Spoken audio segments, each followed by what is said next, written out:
జనబేరి news కి స్వాగతం. ముందుగా ముఖ్యాంశాలు. 9 ఏళ్ల ట్రూడో పాలనకు తెర. కెనడా నూతన ప్రధానిగా పగ్గాలు చేపట్టనున్న mark Carney.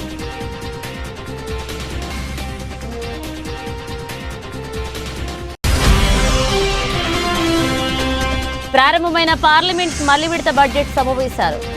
Delimitation, duplicate voter ఐడీలు, ప్రతీకార సుంకాలపై కేంద్ర ప్రభుత్వాన్ని నిలదీయడానికి సిద్ధమైన ప్రతిపక్షాలు.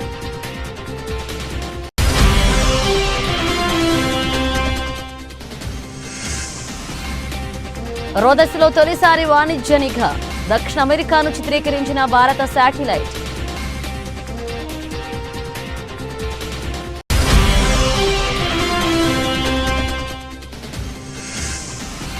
వైద్యురాలితో అసభ్య ప్రవర్తన. తమ్మయ్య బాబును సస్పెండ్ చేసిన జనసేనాని.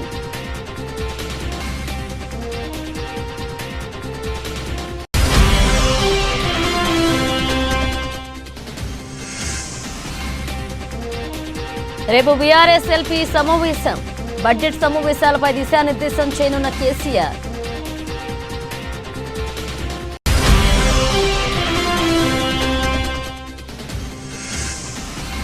అంతా బాగానే ఉంది. బ్రేకప్ వేళ క్లారిటీ ఇచ్చిన తమన్నా.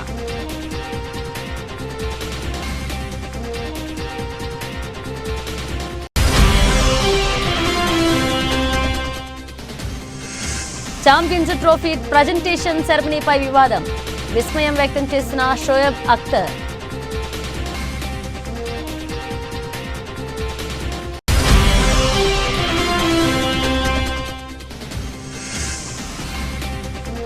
లాభాలతో ప్రారంభమైన స్టాక్ మార్కెట్లు. 22,600 మార్కు దాటిన నిఫ్టీ. కెనడాలో 9 ఏళ్లు జస్టిన్ ట్రూడో పాలనకు తెరపడింది. ఆ దేశ నూతన ప్రధాని మంత్రిగా మార్క్ కార్నీ ఎన్నికయ్యారు. జస్టిన్ ట్రూడో ప్రధాని పదవి నుంచి తప్పుకొనున్నట్లుగా గత జనవరిలో ప్రకటించిన విషయం తెలిసిందే. నేపథ్యంలో అధికార లిబరల్ పార్టీ సారథి ఎన్నిక అనివార్యమైంది.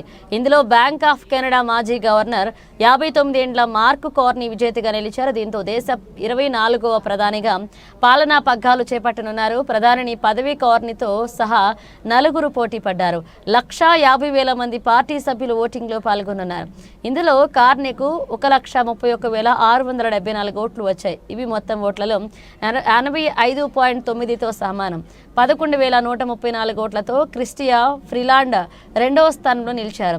కరీనా గౌల్జ్కు 4,785 ఓట్లు, ఫ్రాంక్ బెలీస్కు 4,038 ఓట్లు పోలయ్యాయి. ఈ భారీ విజయంతో లిబరల్ పార్టీ నాయకత్వ బాధ్యతలను కార్నీ త్వరలో చేపట్టనున్నారు.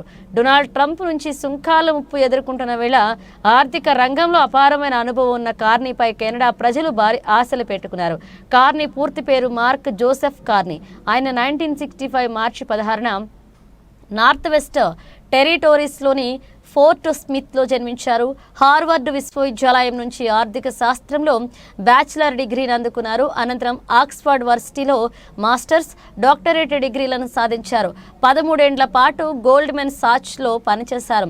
2003లో బ్యాంక్ ఆఫ్ కెనడా డిప్యూటీ గవర్నర్గా ఎన్నికయ్యారు.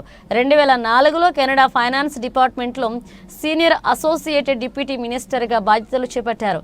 అనంతరం 2008 నుంచి 2013 వరకు కెనడా బ్యాంక్ 8వ గవర్నర్గా సేవలందించారు. ఆ సమయంలో ఆర్థిక సంక్షోభాన్ని సమర్థవంతంగా ఎదుర్కొన్నారు. ప్రపంచ ఆర్థిక వ్యవస్థ స్థిరీకరించడానికి అవసరమైన చర్యలను సమన్వయపరచడంలో కీలకంగా వ్యవహరించి ప్రశంసలు అందుకున్నారు. My government will put into action our plan to build a stronger economy, to create new trading relationships with reliable trading partners. And my government will keep our tariffs on until the Americans show us respect. We will ensure that all the proceeds from our tariffs will be used to protect our workers. In America, healthcare is a big business. In Canada, it is a right. America is a melting pot. Canada is a mosaic. And Canada never, ever will be part of America in any way, shape, or form. So Donald Trump thinks he can weaken us with his plan to divide and conquer. Pierre Poilievre's plan will leave us divided and ready to be conquered. Because a person who worships at the altar of Donald Trump will kneel before him, not stand up to him. A plan that makes us an energy superpower in both clean and conventional energy. A plan that creates new trade corridors with reliable partners. A plan that creates one Canadian economy, not 13. Because in Canada, we are stronger when we're united. We can give ourselves far, far more than Donald Trump can ever take away.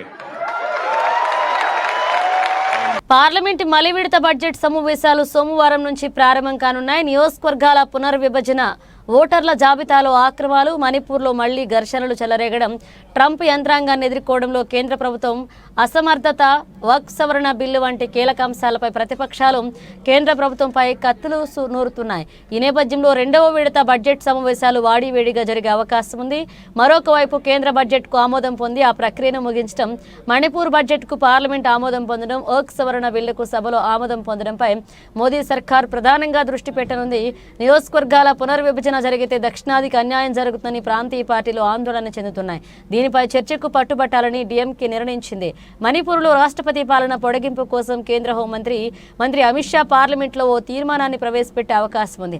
అక్కడ స్వేచ్ఛ సంచారానికి అనుమతి ఇచ్చినా ఘర్షణలు కొనసాగుతున్నాయి. ఈ నేపథ్యంలో కేంద్రాన్ని నిలదీయడానికి విపక్షాలు సిద్ధమయ్యాయి. మరొక వైపు పెద్ద ఎత్తున డూప్లికేట్ ఓటర్ గుర్తింపు కార్డులు జారీపై ఎన్డీఏ ప్రభుత్వాన్ని ఇరకాటంలో పెడతామని ప్రతిపక్షాలు ప్రకటించాయి. ఈ అంశంపై తృణమూల్ కాంగ్రెస్ తీవ్రస్థాయిలో ఆరోపణలు గుప్పించగా 3 నెలల్లో లోపాలను సరిచేస్తామని ఎన్నికల కమిషన్ ఇప్పటికే ప్రకటించింది. సోమవారం ఈసీతో భేటీ కానున్న టీఎంసీ నాయకులు కాంగ్రెస్, డీఎంకే, శివసేన తదితర ప్రతిపక్ష పార్టీలతో కలిసి పార్లమెంట్లో ఈ అంశంపై చర్చకు పట్టుపట్టే అవకాశం ఉంది. ఇక ప్రతీకార సుంకాలపై అమెరికా అధ్యక్షుడు డొనాల్డ్ ట్రంప్ చేసిన హెచ్చరికలు కూడా పార్లమెంట్ సమావేశాల్లో ప్రకంపనలు సృష్టించే అవకాశం ఉంది. వక్ఫ్ ఆస్తులపై కేంద్రం అజమాయిషీని సవరణ బిల్లు పెంచుతుందని, ఈ బిల్లును సంయుక్తంగా వ్యతిరేకించాలని ఇండియా కూటమి నాయకులు నిర్ణయించినట్లుగా కాంగ్రెస్ సీనియర్ నాయకుడు జైరాం రమేష్ వెల్లడించారు. Development of northeastern region donor. Item number 12, Srimati Nirmala Sitharaman.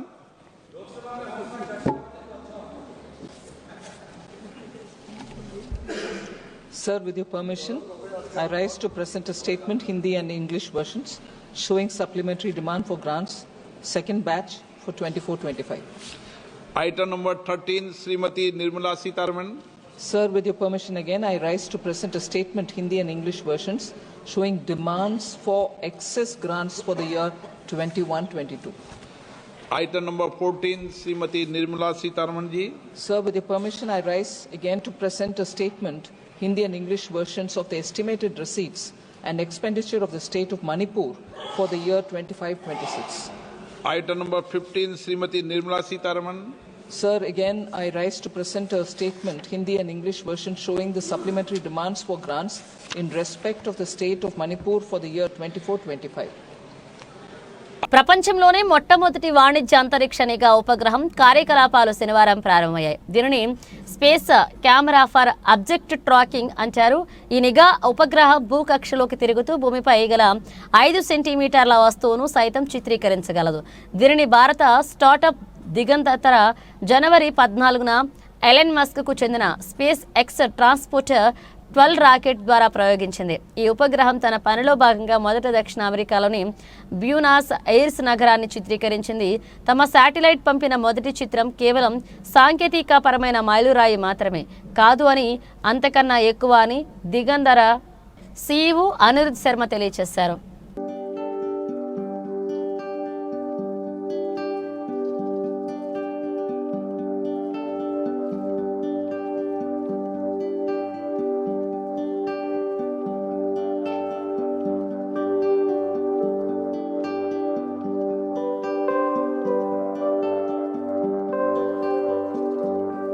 AP Prathipadu నియోజకవర్గ జనసేన పార్టీ ఇన్ఛార్జ్ వరుపుల తమ్మయ్య బాబును పార్టీ అధిష్టానం సస్పెండ్ చేసింది. ఉమెన్స్ డే రోజు మహిళా వైద్యురాలతో దురుసుగా ప్రవర్తించినందుకు క్రమశిక్షణా చర్యలు తీసుకుంది. జనసేన పార్టీ వేములపాటు అజయ్ దీనిపై అధికారిక లేఖ విడుదల చేశారు. ప్రతిపాడు సిహెచ్సి ఘటనపై అందిన నివేదికలు వివరణలు పరిగణలోకి తీసుకుని ఈ నిర్ణయం తీసుకున్నట్లుగా తెలిపారు. విధి నిర్వహణలో ఉన్న ప్రతిపాడు సిహెచ్సి వైద్యులు శ్వేత పట్ల అనుచితంగా ప్రవర్తించి దుర్భాషలాడిన ఘటన దురదృష్టకరమని పేర్కొన్నారు. ఉమెన్స్ డే రోజున ప్రతిపాడు జనసేన ఇన్ఛార్జిగా ఉన్న వరుపుల తమ్మయ్య బాబు వీరంగం సృష్టించాడు. ప్రతిపాడు పిహెచ్సికి వెళ్లిన వరుపుల తమ్మయ్య బాబు మహిళా డాక్టర్ సిబ్బందితో దురుసుగా వ్యవహరించాడు. సిహెచ్సి డాక్టర్ రోడ్డు ప్రమాదంలో గాయపడిన వారికి వైద్యం చేస్తుండగా బాధితుల వివరాలు తమ్మయ్య బాబుకు చెప్పాలి అంటూ జనసేన కార్యకర్తలు డాక్టర్కు ఫోన్ ఇచ్చేందుకు ట్రై చేశారు.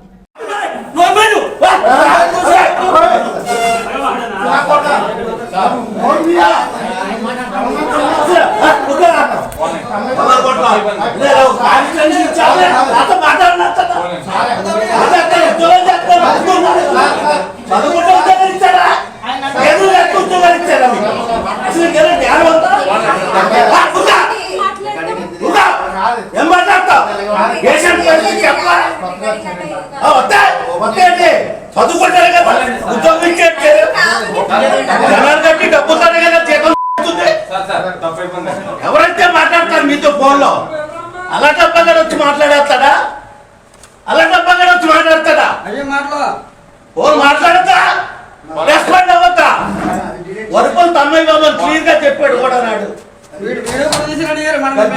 ఒళ్ళు దగ్గర పెట్టుకుని ఉద్యోగం చేయండి.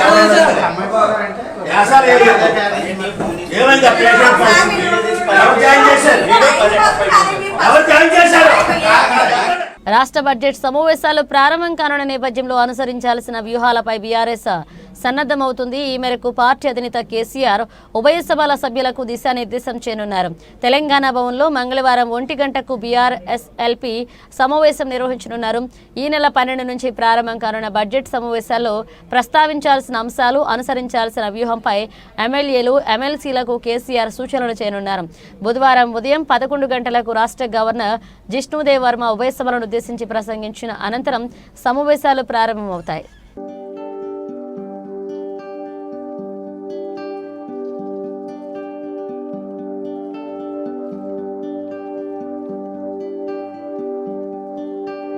తమన్నా గురించి తెలుగు ప్రేక్షకులకు ప్రత్యేక పరిచయాలు అవసరం లేదు. మంచు మనోజ్ హీరోగా వచ్చిన శ్రీ సినిమాతో పరిచయమైన ఈ ముద్దుగుమ్మ ఆ తర్వాత ఎన్నో చిత్రాలతో కనిపించి మెప్పించింది. ప్రస్తుతం తెలుగు సినిమాలతో పాటుగా హిందీ వెబ్ సిరీస్, హిందీ సినిమాలతో కూడా బిజీగా ఉంది తమన్నా. అయితే కొద్ది రోజుల క్రితమే తమన్నా తనతో పాటు లాస్ట్ స్టోరీస్ 2లో కనిపించిన విజయ్ వర్మతో ప్రేమలో పడిన సంగతి తెలిసిందే. వీరిద్దరూ కొద్ది రోజుల తర్వాత వీరి ప్రేమ సంగతి అధికారికంగా ప్రకటించారు. అంతేకాదు ఎన్నో ఈవెంట్స్లో కలిసిమెలిసి కనిపించారు. ఇంతలోనే ఏమైందో తెలియదు కానీ విజయ్ వర్మ తమన్నా మధ్య కొన్ని అభిప్రాయ భేదాలు రావడం వల్ల వీరిద్దరూ విడిపోయారు అన్న వార్తలు జోరందుకున్నాయి. ఈ క్రమంలో ప్రస్తుతం తమన్నా షేర్ చేసిన ఫోటోలు కాస్త తెగ వైరల్ అవుతూ అందరినీ ఆశ్చర్యపరుస్తున్న షుగర్ స్పేస్ అంత మంచిగానే ఉంది అంటూ క్యాప్షన్ పెట్టి తమన్నా ఫోటోలు షేర్ చేసింది. ఈ ఫోటోలలో Tamannaah black and red dress లో కనిపించి అందరినీ ఆకట్టుకుంది.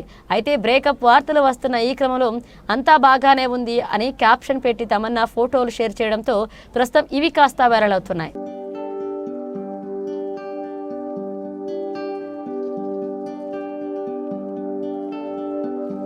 పాకిస్తాన్ క్రికెట్ బోర్డు వ్యవహార శైలిపై తీవ్ర అభ్యంతరాలు వ్యక్తమవుతున్నాయి. ఛాంపియన్స్ ట్రోఫీ టైటిల్ను భారత్ గెలుచుకున్న విషయం తెలిసిందే. అయితే కప్ ప్రజెంటేషన్ సమయంలో వేదికపై ఒక్క పాకిస్తానీ ప్రతినిధి కూడా లేరు. వాస్తవానికి ఛాంపియన్స్ ట్రోఫీని ఈసారి ఆర్గనైజ్ చేసింది పాకిస్తాన్ క్రికెట్ బోర్డే. కానీ ఆదివారం రాత్రి దుబాయ్ స్టేడియంలో జరిగిన బహుమతి ప్రదానోత్సవ కార్యక్రమంలో పాకిస్తాన్ ప్రతినిధి లేకపోవడం పట్ల విమర్శలు వస్తున్నాయి. న్యూజిలాండ్పై ఉత్కంఠ భరిత ఫైనల్లో 4 వికెట్ల తేడాతో ఇండియా నెగ్గింది. ఐసీసీ చైర్మన్ జేషా చేతుల మీదుగా కప్ను రోహిత్ సేన అందుకున్నది. అయితే ప్రజెంటేషన్ వేదికపై బీసీసీఐ అధ్యక్షుడు రోజర్ బిన్ని, కార్యదర్శి Devajit Saikia, New Zealand cricket director Roger Twose కూడా పాల్గొన్నారు. కానీ టోర్నీకి ఆతిథ్యం ఇచ్చిన పాకిస్తాన్ ప్రతినిధులు ఎవరూ ప్రజెంటేషన్ సమయంలో లేకపోవడం విస్మయానికి గురిచేసింది. PCB chief operating officer Sumair Ahmed దుబాయ్లోనే ఉన్న ఆయన ఆ కార్యక్రమంలో పాల్గొనలేకపోవడం అనుమానాలు వ్యక్తమవుతున్నాయి. Pakistan cricket board chairman Mohsin Naqvi దుబాయ్కు వెళ్లలేదు. కేంద్ర మంత్రితో అత్యవసర భేటీ వల్ల ఆయన దుబాయ్కు వెళ్లలేదని తెలుస్తోంది. ఇస్లామాబాద్లో జరుగుతున్న పార్లమెంట్ సమావేశాల్లో బిజీగా ఉన్నట్లుగా ఐసీసీకి ఆయన సమాచారం ముందుగానే అందజేశారు. ప్రజెంటేషన్ సమయంలో ఒక పాకిస్తాన్ అధికారి లేకపోవడం పట్ల మాజీ ఫాస్ట్ బౌలర్ షోయబ్ అఖ్తర్ ఆశ్చర్యాన్ని వ్యక్తం చేశారు. స్టేజ్ సెరమనీకి కనీసం ఒక పీసీబీ ప్రతినిధి వెళ్లకపోవడం వెనుక ఉన్న కారణం అర్థం కావడం లేదని షోయబ్ అఖ్తర్ పేర్కొన్నాడు. ఐసీసీ ఛాంపియన్స్ ట్రోఫీని ఇండియా గెలిచింది వాస్తవమే అని, కానీ పాకిస్తాన్ ఆ టోర్నీకి నిర్వహించిందని, కానీ ట్రోఫీ ప్రజెంటేషన్కు ఒక పీసీబీ ప్రతినిధి వెళ్లకపోవడం విస్మయానికి గురిచేస్తుందన్నారు. తన ఎక్స్ అకౌంట్లో ఈ అంశంపై ఓ వీడియోను పోస్ట్ చేశాడు. పోడియంపైకి ఎవరు రావాలన్నా దానిపై ఐసీసీ తుది నిర్ణయం తీసుకుంటుందని, కానీ పీసీబీ ప్రతినిధి సుమేర్ అక్కడే ఉన్న ఆయన తన పోడియం మీదకు పిలవలేదని ఆరోపణలు ఉన్నాయి. आईसीसी चैंपियंस ट्रॉफी हिंदुस्तान ने जीत ली है और एक अजीब सी चीज मैंने देखी है कि पाकिस्तान क्रिकेट बोर्ड का कोई नुमाइंदा यहाँ खड़ा नहीं था. पाकिस्तानी चैंपियंस ट्रॉफी होस्ट कर रहा था और पाकिस्तान का कोई भी नुमाइंदा यहाँ पे नहीं खड़ा था.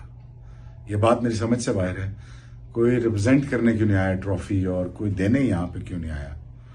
It is beyond me. Point तो think about it please. World stage है, यहाँ पे आपको होना चाहिए था, but sadly I could not see any Pakistan cricket board member out there और ये hosted by us and yet there is nobody there. Think about it.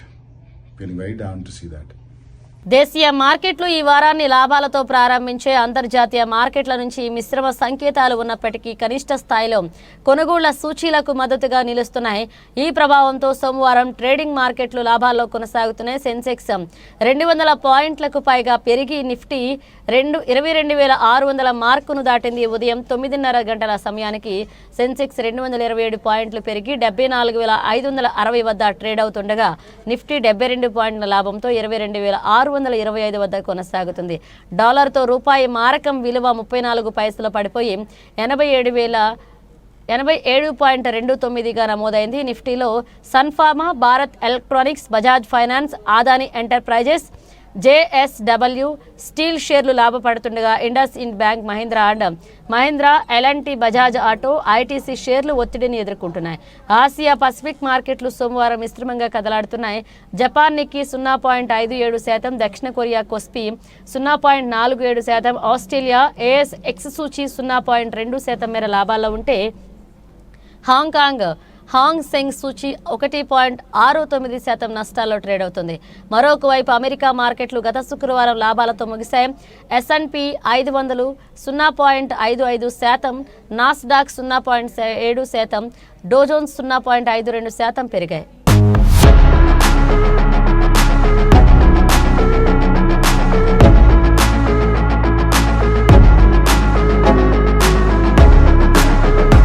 సుమారు 1000 ఎకరాల మేర భద్రాద్రి కొత్తగూడెం జిల్లా పినపాక నియోజకవర్గం బూర్గంపాడు మండలం దోమలవాగు చెరువు ప్రాంతంలో పండిస్తున్న రైతులకు సాగునీటి ఇబ్బందులు ఉన్న నేపథ్యంలో పినపాక ఎమ్మెల్యే పాయం వెంకటేశ్వర్లు నేడు సీతారామ ప్రాజెక్టు కాలువ నుండి టేకుల చెరువు వాగు, దోమల చెరువు ప్రాంతాలకు 75 HP కెపాసిటీ గల మోటార్ల సహాయంతో నీటిని విడుదల చేశారు. ఈ సందర్భంగా ఆయన మాట్లాడుతూ 10 సంవత్సరాల బీఆర్ఎస్ ప్రభుత్వం చేయని పని కాంగ్రెస్ ప్రభుత్వంలో తాను చేయడం చాలా సంతోషంగా ఉందని, 10వ తేదీ చరిత్రలో నిలిచిపోతుందని, తన పూర్వజన్మ సుకృతంగా భావిస్తున్నట్లుగా ఎమ్మెల్యే పాయం వెంకటేశ్వర్లు పేర్కొన్నారు. రైతులకు ఈ నియోజకవర్గాల్లో ఏ ప్రాంతాల్లో అవసరం ఉందో ఆయా ప్రాంతాల్లో సీతారామ ప్రాజెక్టు నీళ్లు అందచేయడానికి తన వంతు కృషి చేస్తానని హామీ ఇచ్చారు.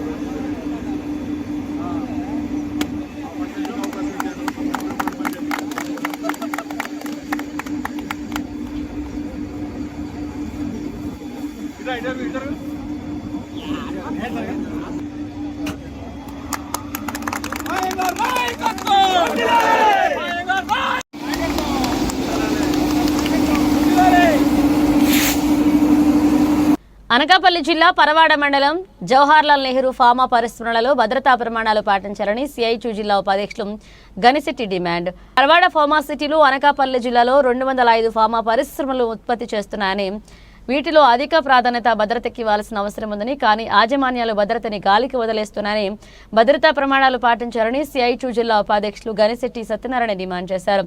సోమవారం సిఐటియు ఆధ్వర్యంలో ఫార్మాసిటీలో 54వ జాతీయ భద్రతా వారోత్సవాల్లో భాగంగా ర్యాలీ నిర్వహించారు. ఇప్పటికైనా రాష్ట్ర ప్రభుత్వం అన్ని ఫార్మా పరిశ్రమలలో భద్రతా ఆడిట్ నిర్వహించాలని గనిశెట్టి డిమాండ్ చేశారు.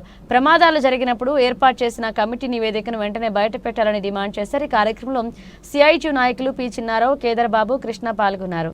ప్రమాణాలు పాటించాలి, భద్రతా ప్రమాణాలు పాటించాలి, భద్రతా ప్రమాణాలు పాటించాలి, భద్రతను పాటిద్దాం, భద్రతను పాటిద్దాం. అన్ని ఫార్మా పరిశ్రమలో భద్రతా ప్రమాణాలు పాటించాలి. జిందాబాద్ సిఐటియు, జిందాబాద్ సిఐటియు. భద్రతా ప్రమాణాలు పాటించాలి, భద్రతా ప్రమాణాలు పాటించాలి. భద్రతకు అధిక ప్రాధాన్యత ఇద్దాం, భద్రతకు అధిక ప్రాధాన్యత ఇద్దాం. జిందాబాద్ సిఐటియు. భద్రతా ప్రమాణాలు పాటిద్దాం, భద్రతా ప్రమాణాలు పాటించాలి. అన్ని పరిశ్రమల్లో భద్రతా పరికరాలు ఇవ్వాలి. అనకాపల్లి జిల్లాలో ఫార్మా పరిశ్రమలు 205 ఫార్మా పరిశ్రమలు చాలా ప్రమాదకరమైనటువంటి రసాయనాలు కలిగినటువంటి ఫార్మా పరిశ్రమలుగా ఉన్నాయి. ఈ ఫార్మా పరిశ్రమలు ఎప్పటికప్పుడే ప్రమాదాలు జరిగేటువంటి అవకాశాలు ఉన్నాయనేటువంటిది గుర్తించారు. అయితే ఈ ఫార్మా పరిశ్రమల్లో ఇప్పుడు 54వ జాతీయ భద్రతా వారోత్సవాలు నిర్వహిస్తూ ఉన్నారు. ఈ సందర్భంగా మేము ఈ రాష్ట్ర ప్రభుత్వాన్ని డిమాండ్ చేస్తూ ఉన్నాం. ఈ 205 ఫార్మా పరిశ్రమల్లోనే ఆడిట్ నిర్వహించండి, భద్రతా ఆడిట్ నిర్వహించండి. కార్మికుల యొక్క భద్రతా, రక్షణ, సంక్షేమం కోసం అధిక ప్రాధాన్యత ఇవ్వండి. ఆ రకంగా చర్యలు చేపట్టకపోవడం వల్ల భద్రతా ప్రమాణాలని, భద్రతని యాజమాన్యాలు గాలికి వదిలేయడం వల్ల వీటిని పర్యవేక్షించవలసినటువంటి ప్రభుత్వ అధికారి యంత్రాంగం ప్రభుత్వం నిమ్మక నీరెత్తినట్లు వ్యవహరించడం వలన ఈ కూటమి ప్రభుత్వం వచ్చిన తర్వాత 25 మంది మృతి చెందారు, 58 మంది వరకు గాయాలకు గురి అయినటువంటి పరిస్థితి. ఇప్పుడే నిన్నే మంత్రి చెప్తా ఉన్నాడు, మాట్లాడుతూ కార్మిక శాఖ మంత్రి వాసంశెట్టి సుభాష్, కేవలం 5 మంది మాత్రమే ఈ కూటమి ప్రభుత్వం వచ్చిన తర్వాత చనిపోయినట్లుగా చెప్తా ఉన్నారు, మరణించినట్లుగా. కానీ మేము ఈ రాష్ట్ర ప్రభుత్వాన్ని చెప్తా ఉన్నాం, ఎసెన్షియా ఫార్మాలో 17 మంది, ఠాగూర్ ల్యాబొరేటరీస్లో కార్మికులు, అలాగే సినర్జీల్లో 4, ఈ రకంగా అనేక మంది కార్మికులు ఇప్పటి వరకు చనిపోయినటువంటి పరిస్థితి. 25 మంది మృతి చెందారు, 58 మంది పైచీలకుగానే గాయాలకు గురైనటువంటి పరిస్థితి. అందుకని భద్రతకి అధిక ప్రాధాన్యత ఇవ్వండి, భద్రతా ప్రమాణాలు పాటించండి.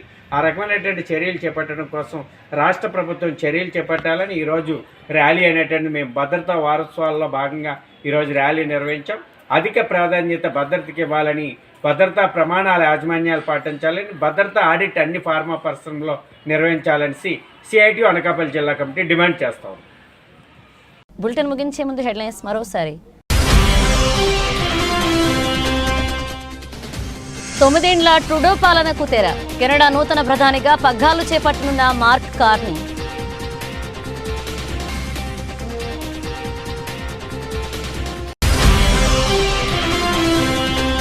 ప్రారంభమైన పార్లమెంట్ మళ్లీ విడత బడ్జెట్ సమావేశాలు. డీలిమిటేషన్, డూప్లికేట్ ఓటర్ ఐడీలు, ప్రతీకార సుంకాలపై కేంద్ర ప్రభుత్వాన్ని నిలదీయడానికి సిద్ధమైన ప్రతిపక్షాలు.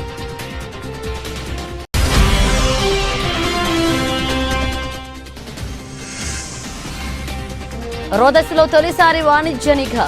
దక్షిణ అమెరికాను చిత్రీకరించిన భారత శాటిలైట్.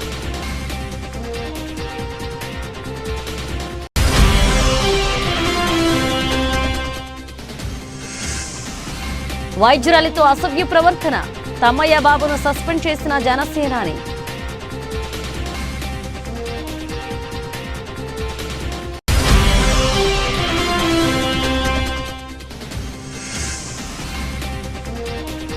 రేపు బీఆర్ఎస్ ఎల్పీ సమావేశం.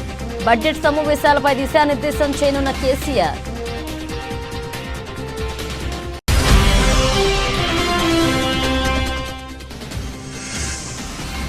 అంతా బాగానే ఉంది, బ్రేకప్ వేళ క్లారిటీ ఇచ్చిన తమన్నా.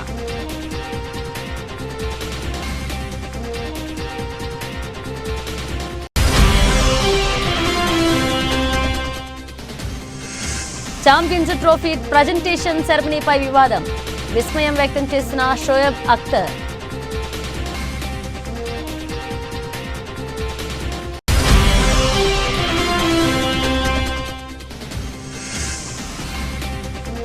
లాభాలతో ప్రారంభమైన స్టాక్ మార్కెట్లు 22,600 మార్కు దాటిన నిఫ్టీ. ఇవి బులెటిన్ అప్డేట్స్. మరణ అప్డేట్స్తో మళ్ళీ కలుద్దాం.